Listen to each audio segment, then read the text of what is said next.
This is a world of mystery, there's no doubt about that. And change is happening rapidly. Today's children are being born into a world that has become unrecognizable to us, but normal to them. I can see the future now. Hey Johnny, guess what?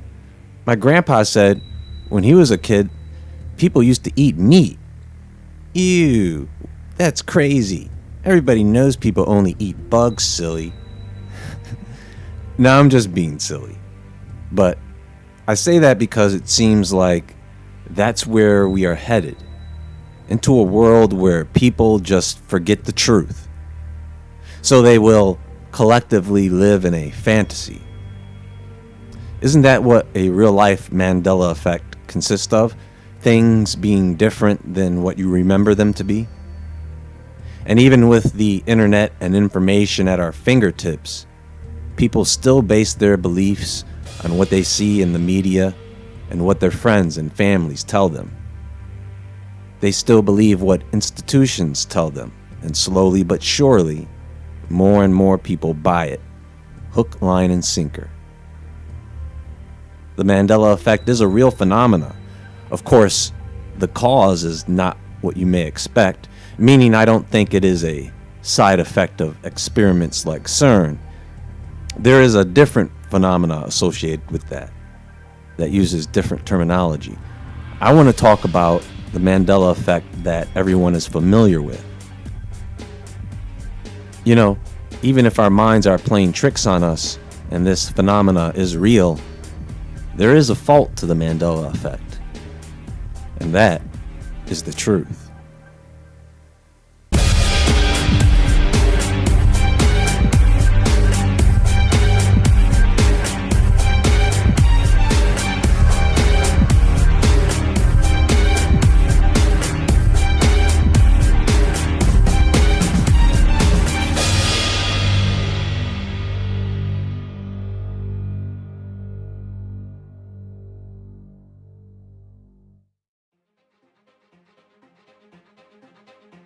Study finds the Mandela effect is real and incredibly difficult to explain. Take a look at this, folks.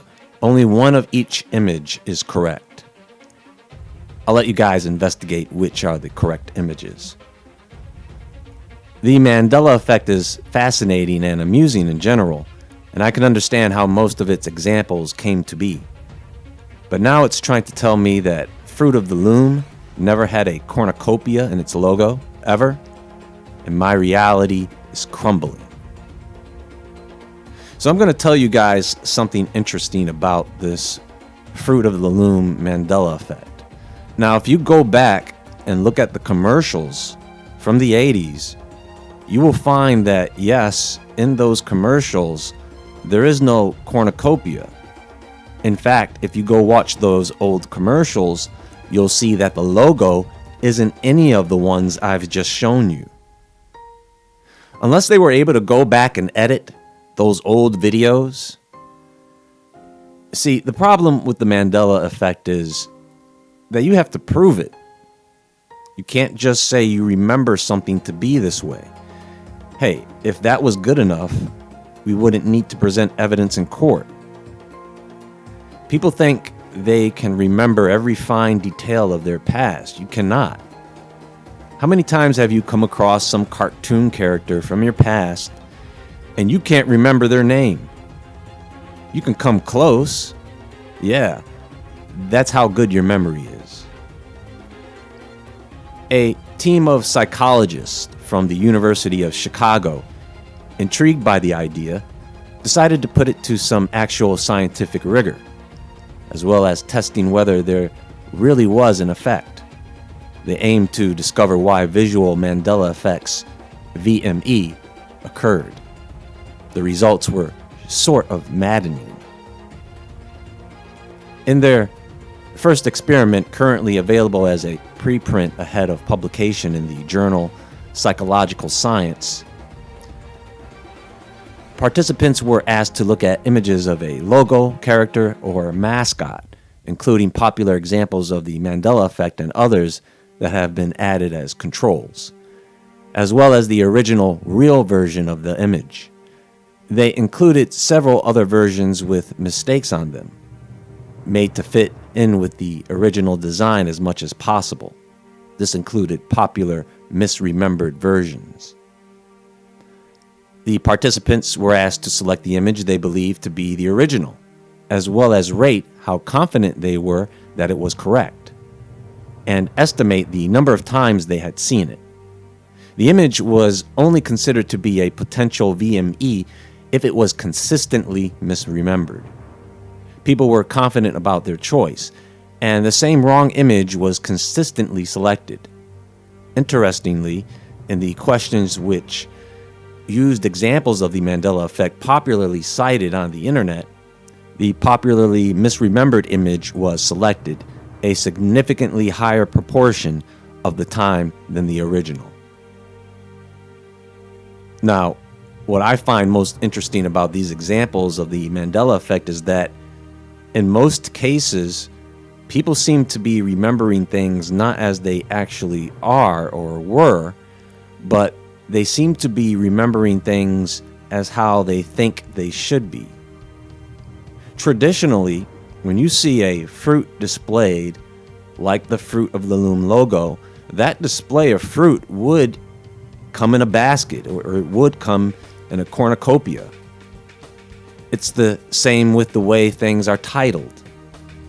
I can't tell you how many times I've misremembered the title of a book or movie based on what I thought it should sound like. I mean, Sex in the City sounds more accurate because it's a show about sex in the city. They don't talk about sex and then go and then talk about the city separately, so Sex and the City doesn't sound right, even though that's the title. Do you see what I mean? In that case, you are remembering how the title sounds and not how the title appears visually. And the word and in sound very similar. Next, the team showed the participants the correct images and asked them to study them. Without explaining, they would be asked to recall information about the image they saw.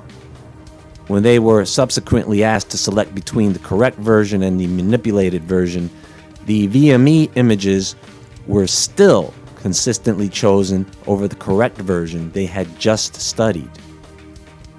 This low accuracy for the VME image set is remarkable, given that participants had just seen the correct image minutes prior during the study phase, yet still chose the false version to indicate their memory, the team wrote. I mean, according to the study, they are pretty much coming up with the same conclusions about the Mandela effect that I did. And truthfully, not many people would notice these subtle differences if it wasn't pointed out to them. In sum, we revealed a set of images that caused consistent and shared false memories across people, spurring new questions on the nature of false memories. We show that the VME cannot be universally explained by a single account. Instead, perhaps different images cause a VME for different reasons. Mandela Effect, Ed McMahon and Publishers Clearinghouse. Here are several reasons why so many Americans think they remember entertainer Ed McMahon working for Publishers Clearinghouse. There's no evidence that McMahon ever worked for Publishers Clearinghouse. He was, however, a spokesperson for American Family Publishers. In old television commercials for American Family Publishers, the word publishers appeared much smaller than American Family, perhaps because the company knew that so many American households had confused the two brands, believing that McMahon worked for the competition. You know, as a kid, I do remember that there were two main companies. But back then, I never did differentiate the two as two separate companies. I actually thought it was the same company with two different names. And I just threw Ed McMahon in as the spokesperson for the whole thing. I didn't care. I was a kid. I just remember my eyes lighting up when I looked at the mail and saw how much money we already won. Mom, look, we already won.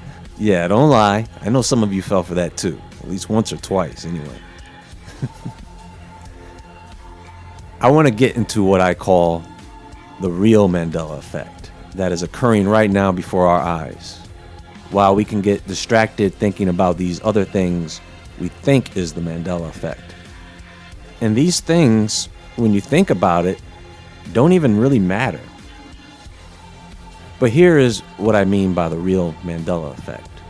Let's start with Hollywood. Do you ever wonder why in this era Hollywood keeps remaking, rebooting old movies? Old classics, right? That were actually much better than their modern rendering. Why do they keep switching up characters, swapping out the races, swapping out the gender? Characters you once thought had a certain type of sexuality. Turns out you were wrong the whole time. Oh, so they would have you believe that.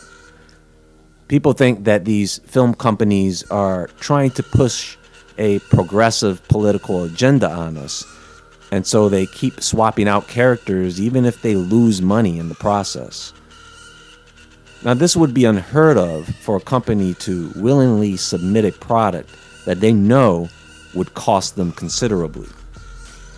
But I have a theory that Hollywood has been instructed to do this, whether they make money or not, because the goal is to change the past, in a way. So, instead of this new generation of kids remembering movies you remember, they're going to remember the modern version instead.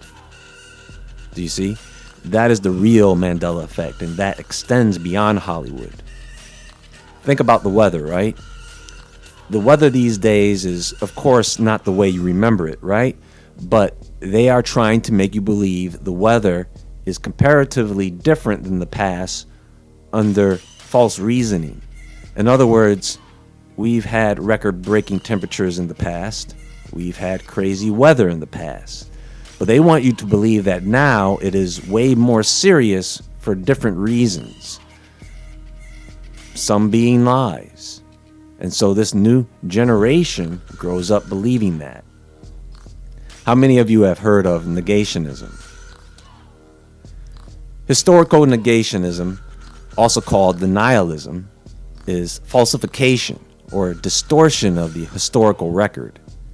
It should not be conflated with historical revisionism, a broader term that extends to newly evidenced, fairly reasoned academic reinterpretations of history.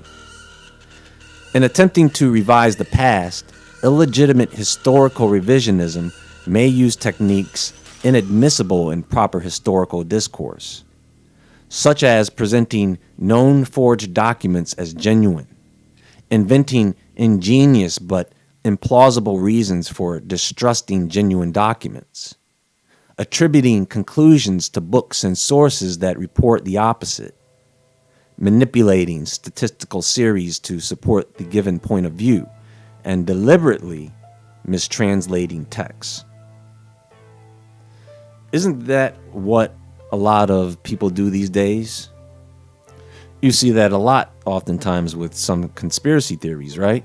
I mean, there are some who are really trying to find the truth, and they end up having to dismiss some of the information they come across. If something like the mud flood theory is real, that would be considered a real-life Mandela effect, a hidden past, an alteration of history, a cover-up in that case. What about the Northern Lights? We've always known the Northern Lights to be way up north. That's why they are called that. But now those lights have been dipping further south, right? So wait till they are called something else. They are already trying to change the names of storms to make them seem less severe. UFOs, they changed it to UAPs, right? Listen to this. They want everyone to eat crickets, and they are trying to convince everyone that it is normal, and that many people around the world have been eating bugs for generations. And more people eat bugs than you think, and you should eat bugs too. Because people have always been eating bugs. Do you get it, folks? These are just a few things that I've thought about when it comes to the Mandela effect as something that seems different naturally, or when something is manipulated to present a false history, even when the truth remains on record. Because people have become spoiled and lazy with information, and many do not bother to look things up. Negligence is an extreme thing. That's all for now, folks. There is more to come. What are your thoughts on all this? Be sure to visit woodwardentertainment.com and the Woodward Entertainment Store. You can follow me on Instagram at JAEWoodward. Everyone have a lovely, memorable day. And until next time, stay awake, stay aware, stay safe, and I'll talk to you all soon.